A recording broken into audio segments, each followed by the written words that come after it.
My name is Casey Caballero. Hi, I'm Mariana Garcia. We're joining you live from South Texas, specifically in Brownsville. Make sure to tell us where you're at. And once again, welcome to today's live stream. Today, we're going to be hearing from Tropical Weather Analytics, also referred as TWA throughout the day.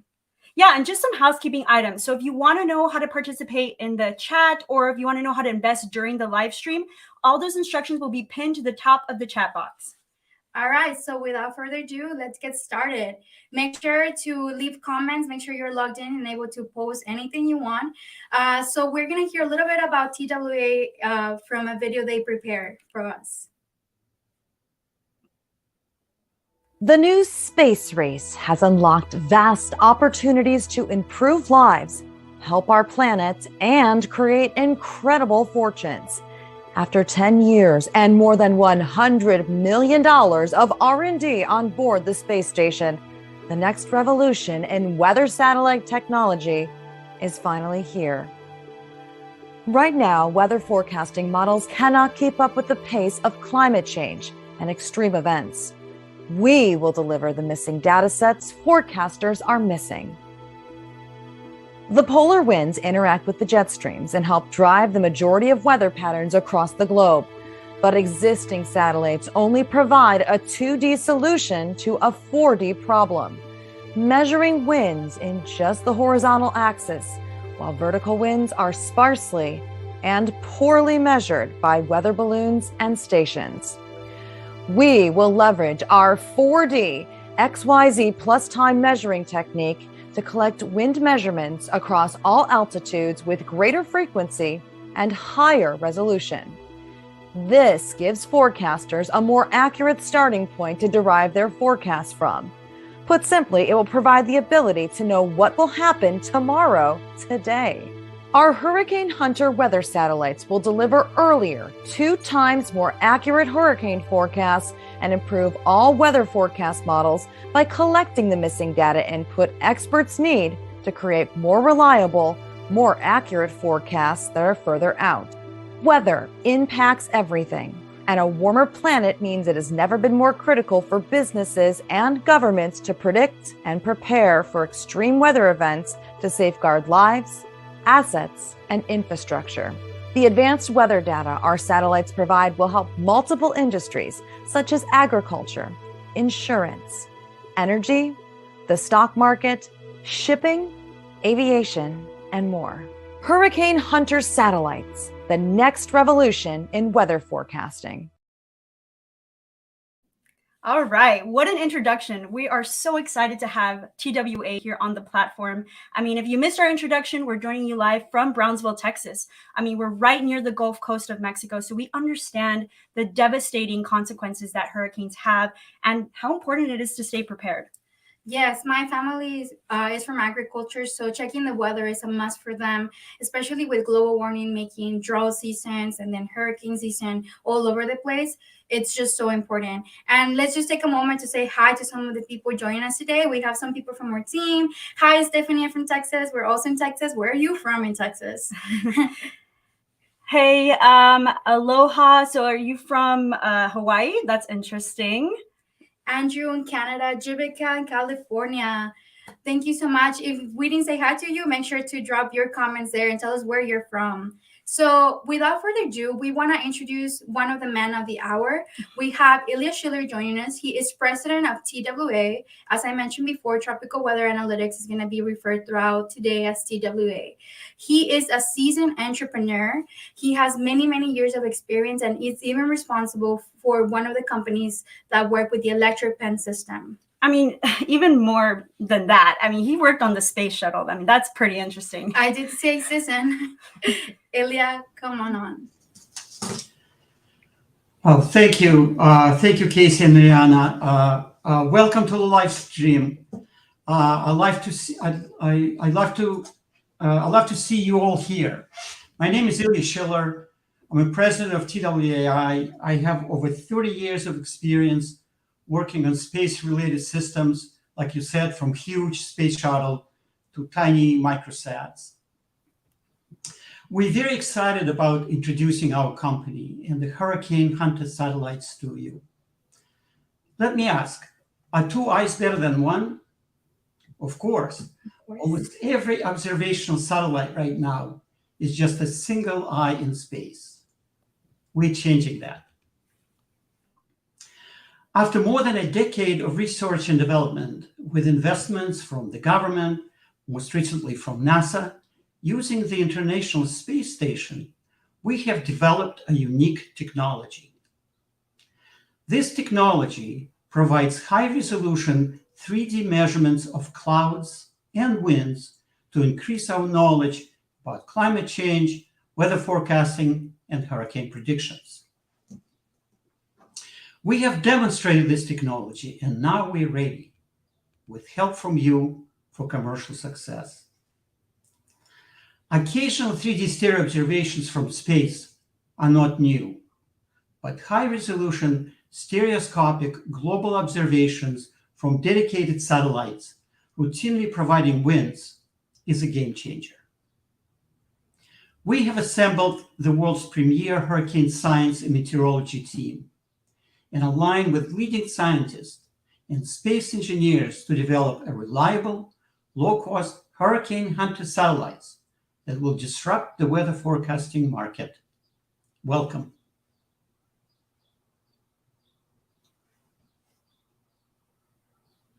We were muted. Thank you, Illya. Thank you so much. And we'll be hearing from more of the team that he mentioned. They do have a very seasoned team.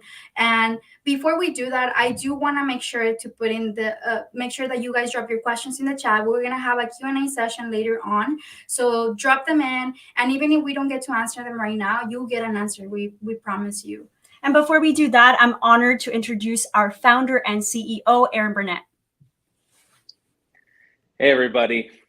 Can everyone hear me? Great. Founder and CEO of SpacedVentures, really, I'm kind of communicating the boring and a little bit of the disclaimers here, but it's very important. So I just want to make sure everyone has taken the time to just hear this out. So for context, these live streams, while fun and really cool and give a great opportunity to communicate with people live, they're really dedicated and really here to give us an opportunity for you investors to communicate with the founders. It's really a medium for communications with the founders. And so, yes, drop your comments, ask questions and things like that. We, of course, want everyone to, invest if it makes sense, but you really need to understand that this is, your individual, investment decision, and that you are, taking risks. There's risk involved with all startup investing. There's risk involved with space investing as well. And so just keep that in mind.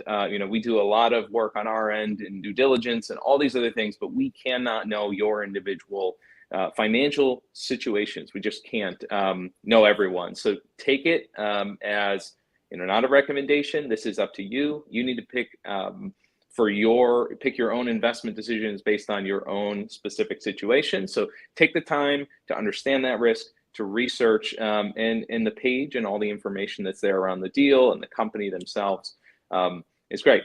Having said all that, I'm really glad to have Tropical Weather Analytics here, and I'm glad that we can provide this opportunity for you to communicate with them and ask them your questions. So this is a great opportunity to do that live. You also have other opportunities on the portal itself with the discussion tab and things like that. So take those opportunities. If you have any questions, we can post links and things like that and how to use that. But without further ado, I'll turn it back to the hosts, TWA and their team, and our team as moderators. Thank you so much, Aaron. So yeah, like Aaron was saying, make sure to drop your questions. I just want to say hi to Chris from New Jersey. If you are just joining us, don't worry, you'll be able to watch the beginning again. So welcome. And we're gonna listen a little bit more about TWA from Dan. So Dan is TWA's Chief Operations Officer. He's been with the company. He has had more than 20 years of experience in the field as well, and he even produced a TV pilot with Universal Studios. Who would have known? Yeah, this team is very, very talented and very diverse. So why don't we bring Dan on screen? Hi, Dan. Hi, Dan. Dan, before we get started, tell us a little bit more about yourself. Well, I worked in the small satellite industry for about 10 years on the manufacturing side, understanding missions and understanding what these types of satellites are trying to bring to help Earth observation and a bunch of other environmental and commercial aspects, whether it was communication, IoT, things of that nature. I joined TWA about 2.5 years ago because I was a satellite manufacturer at the time when this came across my desk. And it was just so fundamentally the impact that it could possibly have as far as changing the way we forecast hurricanes, which hurricanes, as destructive as they are, we can all admit that there's something, exciting about hurricanes. Unfortunately, they leave a destructive path, but the awesomeness of nature that's on display with hurricanes is just something that, I'm interested in, and that we could actually impact how weather is forecast was another thing that really drew me to this project. Yeah, no, and that, like you said, like working with you to build a pitch, I could see your team's passion and the impact that you guys can have with your technology. That to me was really appealing. And I'm not just saying that because I have to or because we work with you, but like you can really notice that you guys want to make a difference in the world, and that's why you've been at it so hard. Dan, I just had a question. So you talked about, the fascination with hurricanes and just the force of nature that kind of drew you towards it. Have you ever experienced a hurricane yourself, or maybe know of a story that kind of, you dealt with in real life? I'm in the Northeast, so I actually have not had a direct impact with hurricanes too many times. Maybe once or twice when I was a kid, there was one that kind of snuck up here, but those are not destructive storms like they face in the Caribbean, in Florida, in Texas, or in Louisiana. It's nothing like that. And I can't imagine, for us, it's more of a nuisance. It's not a life-changing event. It's not an infrastructure crippling event. I really can't imagine what that must be like. And so any improvement to how we can forecast and save lives and help protect a lot of the damage that comes with hurricanes is something that I'm really interested in. And I think does a little bit of good in the world for sure. For sure. Yeah, for sure. Well, Dan, I know you have a pitch ready for us. Do you want to take it from here? Yeah. I do. Thank you very much. I most very much appreciate that.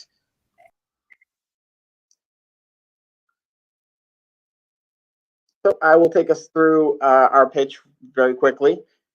And there's two ways to really think about how our satellites operate. And that is not just in hurricanes and extreme events, but also the routine weather that we experience every day is something that has an impact on us. So while we know that hurricanes cost, almost $500 billion in damage in just the last 5 years alone, and extreme weather events have been about $600 billion per year in lost revenue, we know that just weather impacts over 20 industries, and it's something we deal with every day. And so what can you do about it, though? That's really the next question. Well, according to the UN report, we can actually reduce cost if we know if we know on time. But how do we actually improve hurricane weather forecast? And what is the fundamental problems, the fundamental gaps in what we're doing now? Because as you know, you watch the weather all the time. You see the Weather Channel, you see your local forecast, the weather comes through your TV, even to your personal device. But it's not quite the same, and it's not as granular as what we can actually get to. And one thing I want to talk about is that a lot of our weather patterns originate at the poles. So what stays at the poles, what happens at the poles doesn't actually stay at the poles. And the polar vortex drives a lot of weather patterns across the globe. And even not too long ago, New York had an extreme event where the polar vortex split, and this actually supercharged a hurricane, and this made the flooding in New York possible and caused a lot of damage. So we need to know a lot more about the polar vortex. And one thing I wanted to tell you that's so interesting about this is that with all the satellites that we have, all the technology that we have monitoring, I want to show you how the poles are actually monitored right now. And this is a map of all the weather stations at this moment in the world. And you can see that in the poles and over the ocean, there just aren't a lot of data points that are being collected. So there's a lot of activity in wind and weather that we just don't know about. And when it comes to weather, knowing as much information as you can really improve your forecast and your predictions, because the more information you have, the better you can rule out uncertainty, the better you can predict what's going to happen in the future, even further out. Another thing I want to talk about is really, hurricanes happen across the globe, and in the U.S., we're lucky in that we do have a fleet of aircraft that are dedicated to observing hurricanes. But as you can see from this graph, there's a very small area that the planes can actually get to. So what we want to do is bring this kind of coverage across the globe to every country that actually is vulnerable to hurricanes and just doesn't have the budget, doesn't have the resources to actually build their own fleet of aircraft.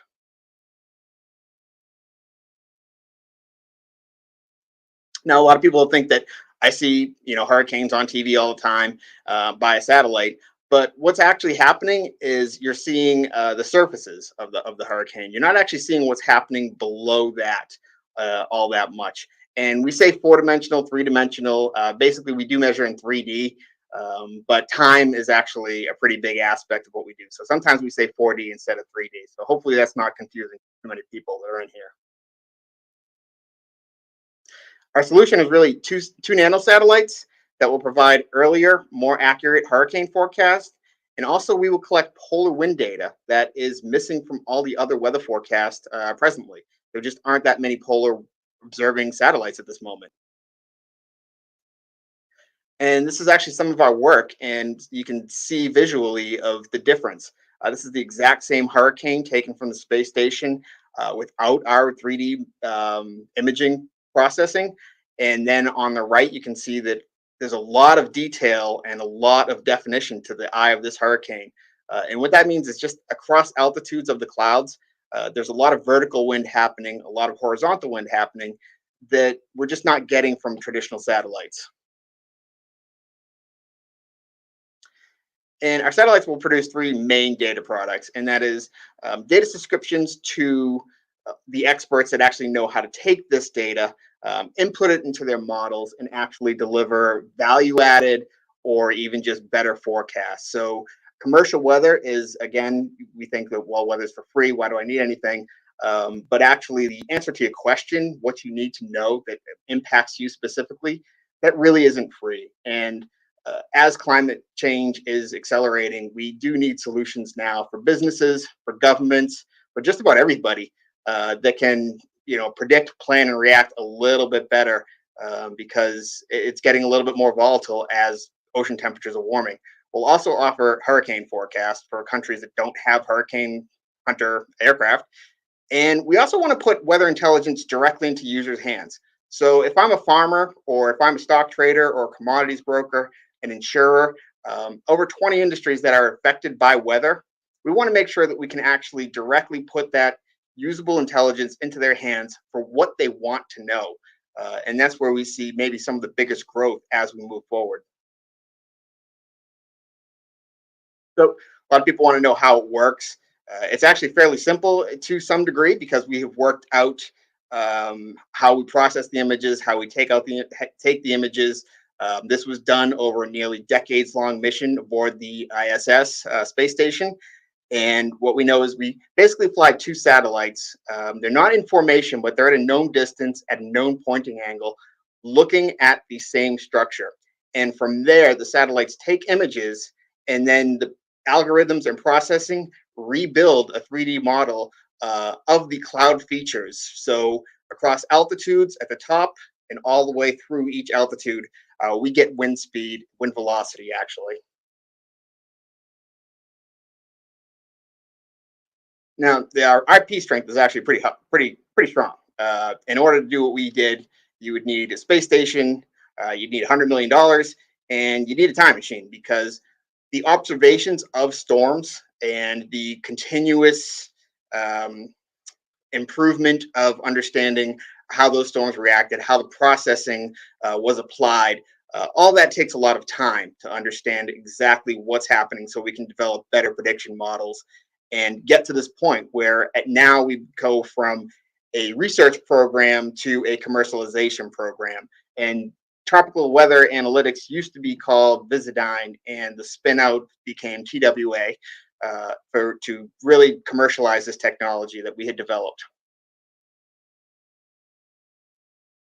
And as I mentioned, that in contracts with NASA, DoD, and other commercial satellite companies, an interesting thing about this is that hurricanes are such a big deal These were awarded over time because they just wanted incremental information to help improve their forecast. So this was before we actually could offer end-to-end hurricane forecast and tracking. We didn't have meteorology contacts at that point.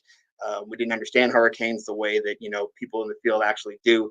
So basically, it's a synthesization of our data with meteorologists in the field that can actually create forecast, and that's how we actually can provide forecast and weather solutions to other people. And a lot of these links, actually, if you're interested, you can read about some of our work on the space station, and we'd love to show you that. And we did win an award for remote sensing back in 2017 for our work. So basically what we need is to launch our first pair. Our ultimate goal is to launch 5 pairs. These satellites, again, it's important to mention, they do come in pairs, so there's got to be 2 launched at a time, and that returns a data product that we can use that does 3D modeling as we want. So for 1 year, we need almost $5 million to build, launch, operate, get our data down for these 2 small satellites. And the rest goes into our software and app development as well as business development, because without customers, we're not really a business, are we? And as I mentioned, as well was mentioned previously, our team is pretty eclectic in the space industry anyway. We have one of the foremost hurricane experts in the field is on our science board. We have A.T. Stair, who actually ran one of the leading laboratories, and myself, as well as other atmospheric scientists, and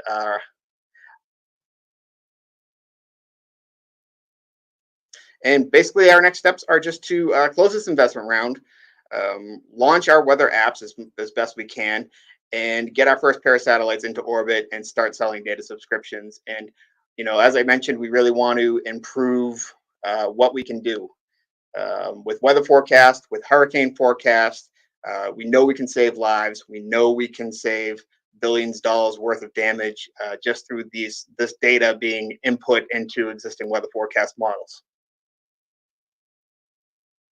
So I do want to show you real quick, just so we can all sort of visualize how this would work and the real difference, because it seems like we see hurricanes and we understand exactly what they look like, but what lies beneath is so important. And I just want to show you as best I can. So a satellite in general, you get this kind of picture. And all you can see is the top. There's not much happening in the rest. Now in 3D, now we see some features and we see different altitudes and different things that will be happening along the way. And this information just really drives a lot of understanding how we can forecast better. And I think that's the most important thing, is improving the forecast. And just as a mock-up, this is actually the size of our satellites. They are small 6U CubeSats, and the things that can be done with small satellites nowadays versus way back when, where the satellites used to be billion-dollar programs. Now, just thanks to the new space industry, thanks to the innovation of small satellites, we can actually build satellites to perform specific functions for a lot cheaper than we ever could and get good data. But I will say this. All commercial weather industries right now do rely on billions of dollars worth of assets that are just free from the government. And so every company, whether it's IBM or DTN or AccuWeather, actually takes all this data and puts it through their own filters, their own algorithms to return solutions to customers. And that's where we sort of fit in the supply chain. So that's pretty much the end of my demo. And I just wanted to thank you all for listening to us and joining the live stream. And if you have any questions, please do pop right in. And I'll send it back to you, Casey. Thank you so much, Dan. That's really amazing to see the structure in 3D. And we actually have some questions in the chat. One of them is if the 3D model is of your data. That one actually is not. However, that is Hurricane Katrina, and we do have a case study of Hurricane Katrina on our website, which I would really say, please go check that out, because I think that one was about 12 hours earlier, calling the category of storm that it would be, and about 20 miles more narrow of where it would actually land. But again, that is on our website. Interesting. So it's so interesting to see that, you know, the complexity of the hurricanes in comparison to what we see, for example, on the news or something. And, you know, it's completely different, which is really interesting. Yeah, so we do have some questions, and we also have some questions submitted. Let's go through the first one. And this one you touched on a little bit during your pitch, and is, what is the relationship between Visidyne and TWA? Well, I'll handle that one, I guess. I know that Drew's coming on pretty soon, but Visidyne was actually a company 20 years or maybe even 30, quite frankly. It goes back quite a long time to a previous satellite called Project Ramos. This work actually came out of Project Ramos way back when. Those were extremely large. This was before New Space. 200 kilogram satellites that were going to cost, $200 million, $300 million. That was just how satellite industry was done then. And as things evolve, other satellites like the GO satellite gets certain ocean temperature and cloud height measurements that we actually take, and they're free because they're government funded. So we actually get to pull those inputs in. So what that meant was that as time went on, Visidyne, the research company, the project got smaller and smaller as far as the satellite bus size, and more affordable too as time went on. And so after work on the space station and after perfecting and really developing this measuring technique, it was decided to commercialize the technology. So it became Visidyne, and then TWA was a spinoff. And Visidyne is actually just really, that's just absorbed in. We took all the proprietary information, everything else. Visidyne does not actually exist as a company anymore. All right, so they're not competition. Exactly. All right. Speaking of Drew, so we'll go ahead and introduce Drew LePage. He is the chief scientist of TWA. He is a physicist with over 30 years of experience in satellite remote sensing, and he led the team that won the 2017 Innovation in Earth Science and Remote Sensing Award. So welcome, Drew. Thank you for that introduction. As was mentioned, I'm Drew LePage. I'm the chief scientist of TWA. In addition to the 30 years of experience with remote sensing technology, I also have 40 years of experience in the broader field of digital image processing and computer vision, fields that are very, very necessary in order to do the type of work that we've been doing over the past decade and more. In addition to that, I'm also a space writer on the side. And I have recently published an article specifically for the Hurricane Hunter satellites that delves into a bit more detail than we can go in during this live stream event. So especially if you're a space geek and want to know the nuts and bolts of what's going on, that's a good place to go to. Just check out the link on that's being given. Thank you. One more question I have for you, or like if you want to add anything to the previous question, because I know you were involved with the project as well. Oh yeah, I've been involved with Visidyne since not since day one. I'm not quite that old. Actually, Visidyne was founded in 1969, and had concentrated on doing a whole range of atmospheric modeling for various Defense Department and other civilian applications. And basically, in order to properly take on this particular project, we decided to take all that intellectual property we had developed over the past 30 years through our contracts with NASA, working on the International Space Station, where I was the lead scientist of that particular effort, and going all the way back to the Ramos program back in the 1990s, where again, I was part of that science team and the principal investigator of a couple of those stereo experiments. We've been developing and addressing all the practical issues involved in doing stereo imaging of cloud tops. Wow. So we did mention that the team was very experienced. We're gonna bring now the Chief Executive Officer A.T. Stair. He started his passion for space when he first saw Sputnik in the sky, and since then he's experiencing his career, worked with multiple satellite systems, and he is also a retired chief scientist for the Air Force Geophysics Lab. So let's hear from the whole team, and we're gonna get to ask them all the questions I see in the chat popping up. Hi, AT. Hello, everybody. Hi, everyone. Hi, Casey, and thank you for the intro. I think you've answered all of my things I was going to say, but I'll do it anyway. I am the CEO and I'm one of the founders of TWA. The other founders I want to mention is MIT professor Paul Joss and Jack Carpenter, who was a PhD from MIT. And in addition, maybe you heard this earlier, one of the world's most eminent experts on atmospheric science and hurricanes is an MIT professor, Kerry Emanuel, and he's the chairman of our science advisory board. So we've got a lot of academic connections to MIT there that I just wanted to spell out. And I'll comment that early in my career here in Boston, I came from Oklahoma originally. I watched Sputnik come over as a moving star, and I heard its beeps on the radio. And I tell you, chills ran up my spine, captured me, and I've been in the space business ever since. So, as you heard, I retired as chief scientist from the Air Force Geophysics Laboratory, and I've been the principal scientist on a number of other space satellite missions. And as you heard again, we started R&D on three-dimensional measurements at least 30 years ago. And believe it or not, we did this with the beginnings of some of this with the Russians after Perestroika. That ended, and what a difference today's world is when we were working with the Russians. So enough of that. I want to hand it on off to our president, Illya Schiller, who you met earlier. Actually, T, we're going to do a few questions before we bring the rest of the team up. Oh, I'm sorry. No problem. It's fine. So some of the questions are business, some are technical, some are very funny. Like one of them, or maybe serious inquiry. One of them was, can you open an office in Houston?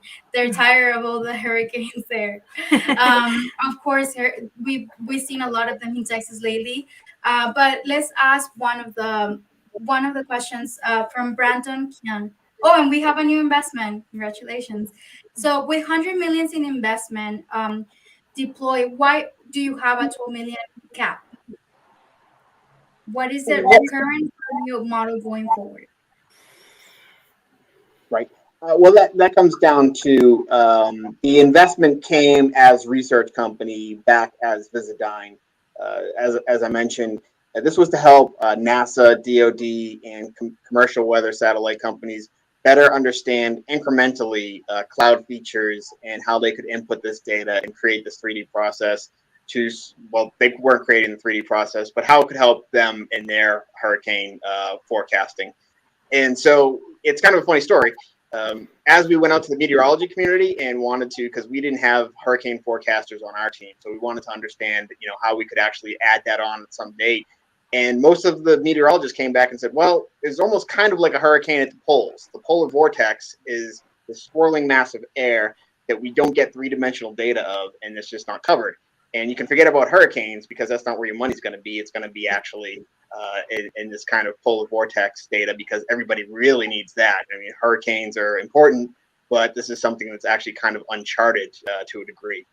And so why we have our 12 million cap is because we're starting almost from virtually as if that did not happen. While we have the IP and everything else, we have about $400,000 in private investment that's come in since we started the commercialization process. But for what we think we will achieve in sales and over the coming years, that's where our cap is at this moment.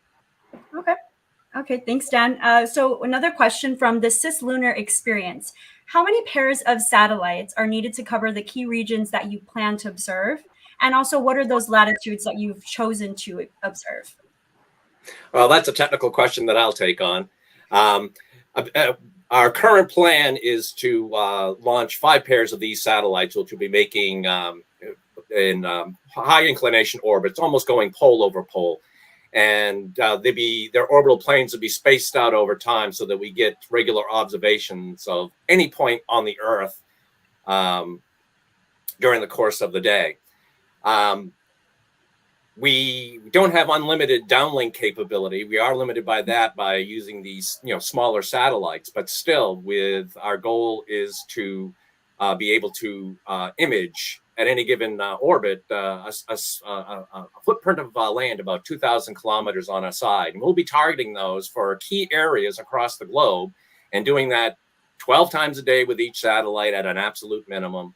And the goal is to be able to do that with all 5 satellites. With that kind of coverage, literally, we can cover half of the surface of the Earth at any given time.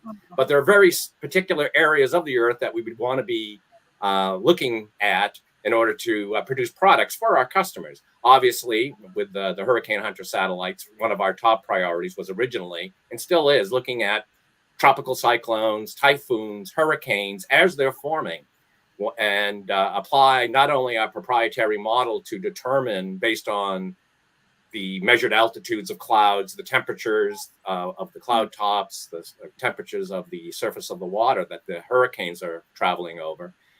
We also be measuring the winds in 3 dimensions. In fact, it almost happened accidentally that we discovered that the way we're processing our data, the winds just come out of the data automatically. And it's like, well, what are we going to do with this? We can use it for precisely that.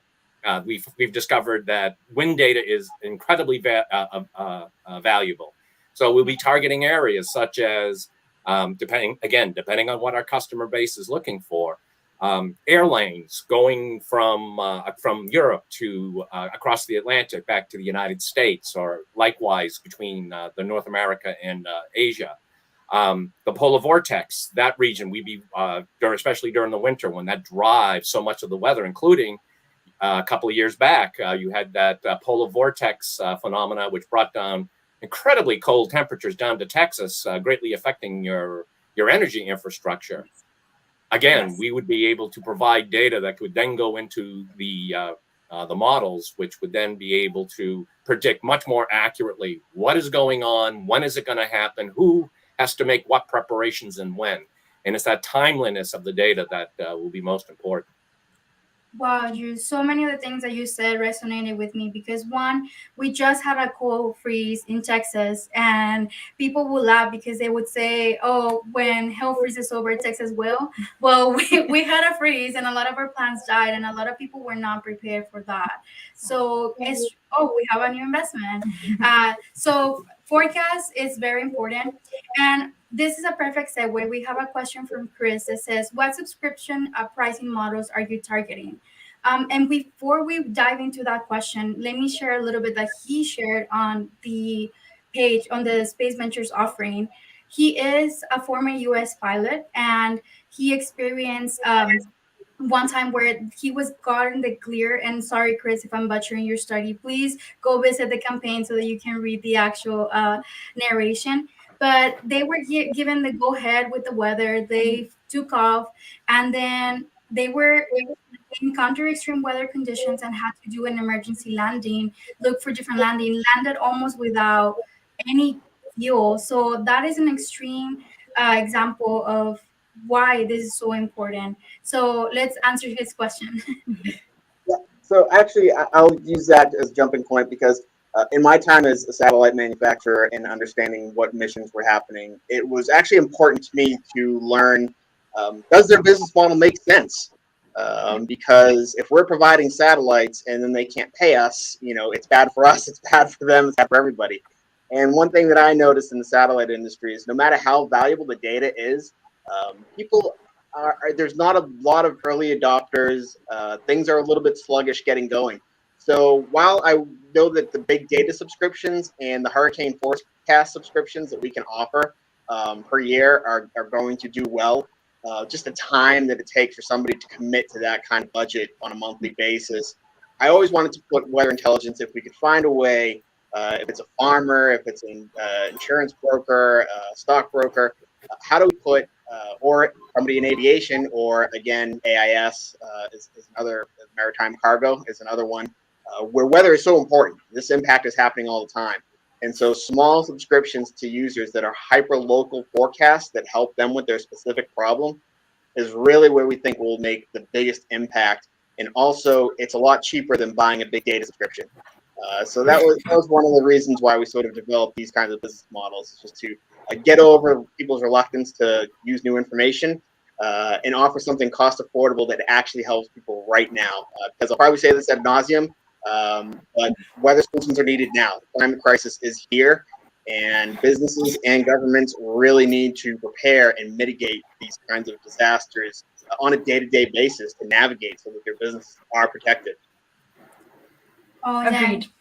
yeah, and this is a perfect segue. We have a video from a certified broadcast meteorologist, Meredith Garofalo. So let's watch what her testimony is. You never forget when you cover your first major hurricane. And we continue our coverage of Harvey. It's absolutely terrifying. Some of these images, just heartbreaking, coming out of Texas. It's something that you study in school, and you have to track the storm as it's forming, and then you continue to watch it grow and have the potential to be more and more catastrophic. And next thing you know, the path of that storm is heading right toward where thousands to millions of people live. I'm approaching almost 15 years in the broadcast meteorology business. And in that time that I've been working, I have covered countless catastrophic hurricanes. Hurricane Irma, Maria, Harvey, Dorian, Ida. The list goes on and on and on.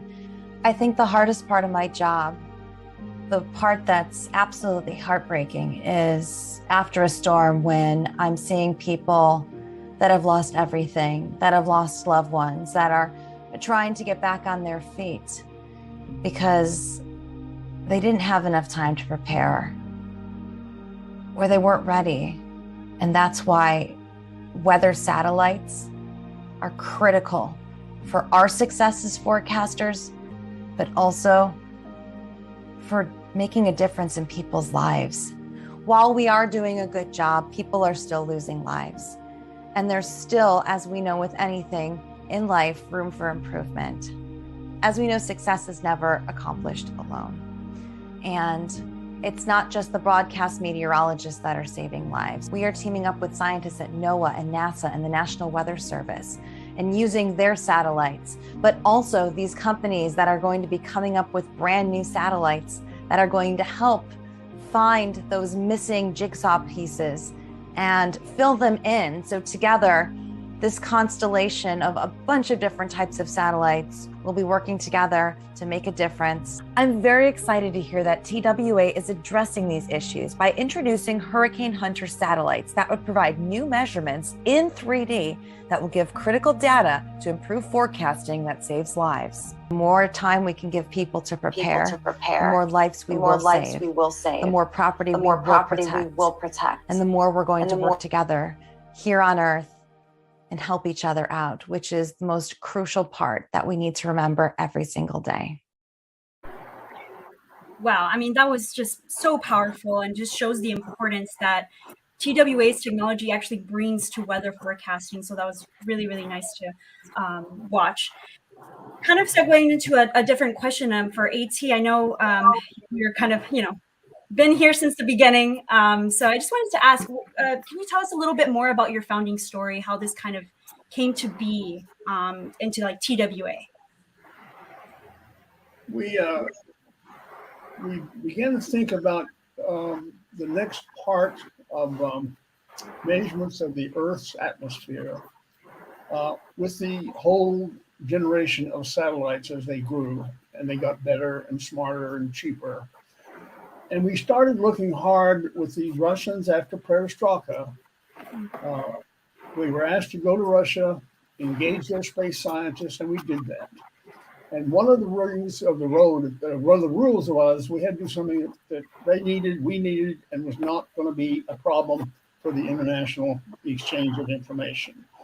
So I designed an idea, or had an idea, that we should have their satellite and our satellite. We do stereo, and we start this process. And Drew LePage was there with me, and you heard a lot of that. And so that's when we really began seriously to do the research and development, and we've been doing that now for like 30 years. So we knew that we had the technology that was needed, and as an R&D company, a small R&D company, we weren't going to make it very impactful, in my opinion, in reasonable time. So Jack Carpenter, Paul Joss, and Kerry Emanuel and I decided we should actually form a commercial company to try to bring it commercially. And you're now seeing that with TWA. Wow. That's it's like Andrew. I thought you said you weren't there for the first day. I'm sorry, I missed that, Casey. What? No, I was Andrew earlier said he was not there from the first day, but making a little joke. I was there for the first day of this particular project. Yes, I was a very, very much younger scientist back then, and cut my teeth on that project as well as a bunch of others that I was involved with back in the 90s. I'm sure you were just as bright, or now more than before. We do have more questions, so let's try to tackle some of those. And I do want to remind the audience that if we don't get to answer your question today, you can still drop it here, and the team will go back and look at them and answer them as much as possible. And visit the campaign if you want to ask the question directly there as well. So one of the questions that we have is, are you providing the raw data on or the modeling as well? I have a part of that question, I think, and Dan would have the other part. The Hurricane Hunter satellites themselves are providing the raw data about the strength, the intensity of hurricanes that we are observing, as well as cloud top altitudes in general of other weather phenomena and the 3D winds. So that's the raw data that the satellites themselves are producing. Some of that raw data could be made available to subscribers that are interested in using that for their own purposes. Beyond that, I will let Dan handle that. Yeah, so exactly. It's both. So the raw data goes to experts in the field, of which there are only so many experts that know how to take this data and have the modeling capability to understand how it fits into the forecast. So we sell that because they can turn this into other products and solutions that they already have. Now, we do have turnkey solutions in that we partner with meteorology companies, private, that already have these capabilities so that we can deliver a turnkey solution. So that could be for a hurricane forecast. So you could get the raw data or you could get the full forecast, depending on what you wanted. Or if it was in an app that was specific to a farmer, you know, when to plant, what your growing season is going to be looking like, how much is your crop valued at this time, and the growing degree days that you may have, and how to forecast that. So we also want to get that actual data in people's hands, but the hurricane hunters don't do that part. That requires the raw data going into existing models, the experts that already have these kind of customer bases and capability to take that raw data in to turn into these products. Interesting. So another overview question I'm seeing here. So are you, I'm sorry, what are the company's future objectives and how will you guys achieve it? Well, I'll start that one. It's kind of humble. We want to change the way the weather is forecast. We want to save lives, and we want to prevent billions of dollars of damage every year by providing earlier, more accurate weather and hurricane forecasts. And how we go about doing that is if we can actually just launch our satellites and build our constellation from there and deliver that data right to the users and experts that can do it and help make the world a little bit of a better place. And I'll hand that off to anybody else if they want to add something to that.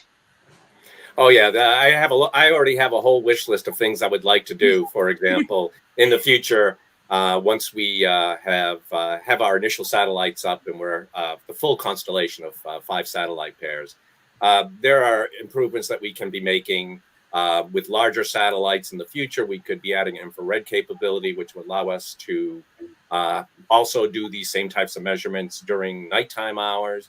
There are also types of infrared measurements that we could be making that would just concentrate on very high altitude clouds, while the visible imagers that we're using are doing a fine job with the lower altitude clouds, giving even more data over a wider range of altitudes of cloud cover conditions and the winds. And ultimately, it would be great if we get this developed to the point where we're providing data globally. But we're going to start off with these baby steps with a much more modest investment. I mean, we are not the United States government that has $250 million to spend on a GOES satellite to put into orbit. So we're starting with a very focused scientific effort focused on the problems that we can resolve using this off-the-shelf commercial technology. I will predict for you that in 10 years, your weather forecast will be a lot better with this new dimension, with this kind of data that they don't have today. And that's where we're headed. Yeah. Mariana, it seems there's one more question. Yes. So we're mentioning that, you guys want to launch into space. You want those satellites to be orbiting Earth, capturing the data. What problems do you foresee with the hardware once it's in space? Well, space is always risky, no matter what. It's a pretty unforgiving environment, so a lot of things can go wrong and do go wrong.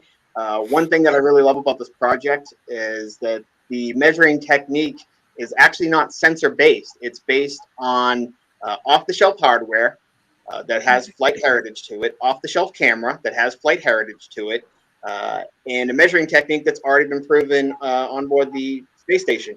So we know that there's minimal risk. Space is always extremely risky, just because it's space. But at least there's minimal risk and also a shorter time frame, because we're not commissioning a new sensor. We're not having to develop a lot of things over time and having to take observations and then taking them back in and figuring out what's real, what's noise. Because it's already been done on the space station, we're a little bit quicker to our time frame, and because it's off-the-shelf hardware that's reliable with flight heritage, it's not quite as risky as a typical space venture, I would say. And also, just to add from my own point of view, of course, the risks involved with the loss of a capability, the loss of an entire satellite, we have to take a look at that. I mean, we're all seasoned veterans. We have all experienced space projects that have just not gone as well as we hoped they would, and tried to pull a rabbit out of the hat.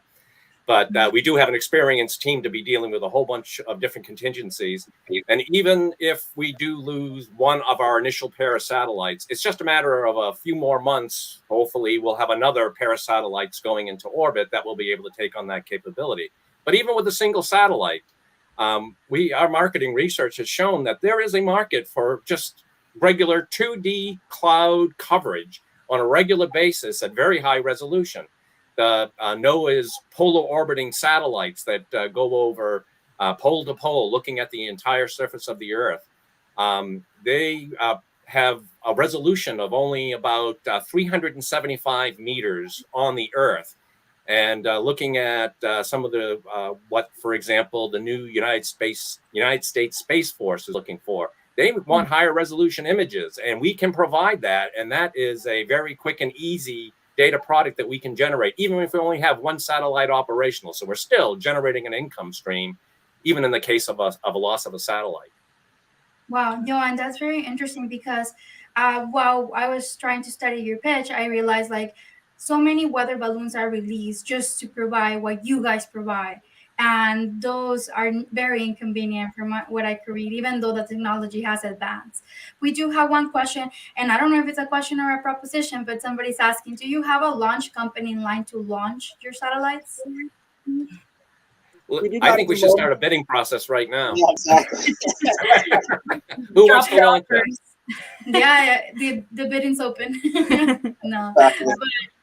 All right, so let's see.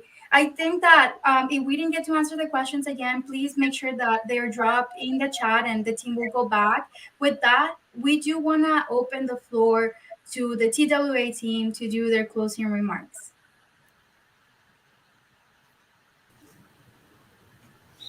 Illya, welcome back. Are we open? Thank you.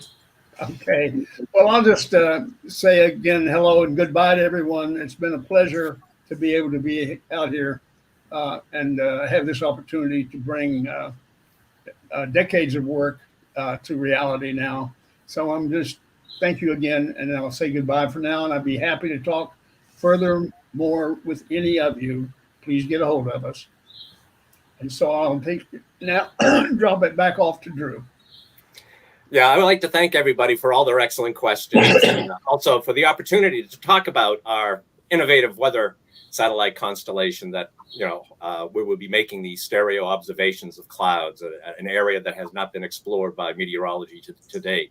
The science team here at TWAI is excited about the prospects of raising the funds that we need to build and launch these first satellites, which promise to add this new dimension to weather forecasting, especially severe weather such as hurricanes, or even things like the polar vortex, which affects so many of us now.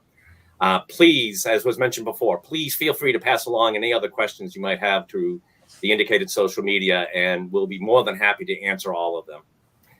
With that, I'll pass that on to Dan. Thanks, Drew. And thank you to everybody for joining us today. We're really excited to be launching on this platform. We're excited to actually get this to this point where we're closer to space, and we can get there with your help.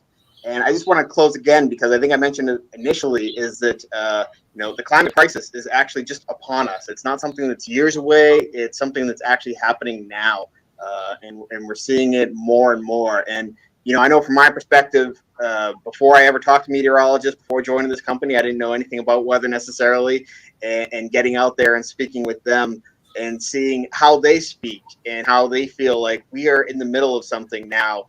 And if we don't have better prediction capability, bigger problems are going to occur, and it's just going to get worse and worse. So my biggest thing is, kind of like weather is with this raising platform, just a lot of small things can make a huge impact. And so if a lot of people are helping us get to space, that can make a huge impact. And that's how weather forecasting is. Very small things build up and create a huge impact. And so hopefully you can help us out there. And again, I want to thank everybody for stopping by and checking us out. And with that, I will push over to Illya Schiller. Well, thank you. And thank you for being here with us. We're so excited. With your help, investment from you can bring this technology and Hurricane Hunter satellites to market and improve lives. We love to hear from you. That's what everybody is saying, and Drew and everyone else. So take a risk and hit the invest button now. Thank you. Thank you so much, TWA. I am honored to be here. I want to thank everybody on the team, Casey, for being here today. Like they said, please direct all questions to the discussion tab. We can link out directions on how to do that in the chat. If you have any questions, please feel free to reach out to us to support@SpacedVentures.com. Thank you once again for joining us. I hope you enjoyed today's live stream. And with that, I just want to thank the SpacedVentures team that makes these things possible. Melina, Lou, Jay, Nicole, Jibika, the amazing Out of This World design team, and of course, our founder and CEO, Aaron Burnett. Thank you, everybody. Have a great, great afternoon.